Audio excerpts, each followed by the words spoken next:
The kids are excited to be off from school this summer. But if they're riding an electric bicycle, safety is paramount, and that is why the supervisor and I are here today. We want to let you know there's a huge uptick in accidents involving e-bikes. All new at 6 tonight, a huge uptick in e-bike accidents in Erie County. As you just heard from Sheriff John Garcia, the sheriff teaming up with the Clarence Town supervisor to issue that PSA with important reminders for e-bike riders. Among those reminders, they say you are not allowed to ride e-bikes on roads with a speed limit higher than 30 miles an hour.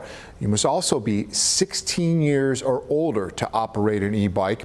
It's that age requirement that one Erie County community says is being violated most often. And now town leaders there are considering a change in these rules where parents could face charges if an underage kid is caught on an e-bike. Reporter Taylor Epps, who covers the South Towns for us, picks up that story from East Aurora.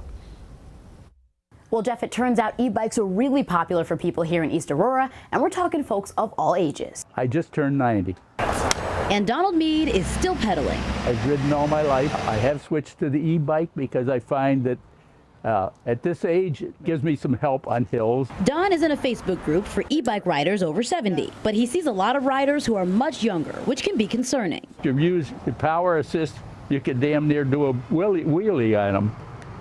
And you don't want to do those kinds of things.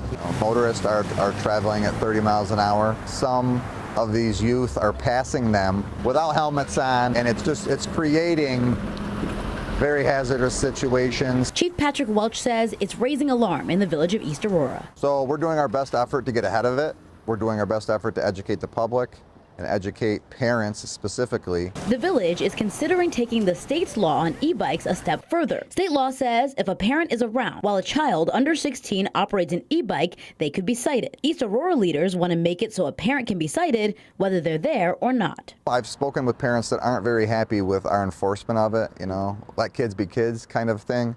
However, that's great until somebody gets struck by a car. Renee Tarrant was at a public meeting about this Monday night. And it was very collaborative. It's how can we ensure that the laws are being enforced, safety is being maintained, and the public is being educated. She's the co-owner of Kickstand Culture on Main Street and says there's a lot to know and she's here to help. We do provide information around the laws and the safety and use and maintenance of the bike, so that's a condition when you're purchasing local. The law still needs to be approved by the village board with a vote happening later this month. Taylor Epps, 7 News, East Aurora.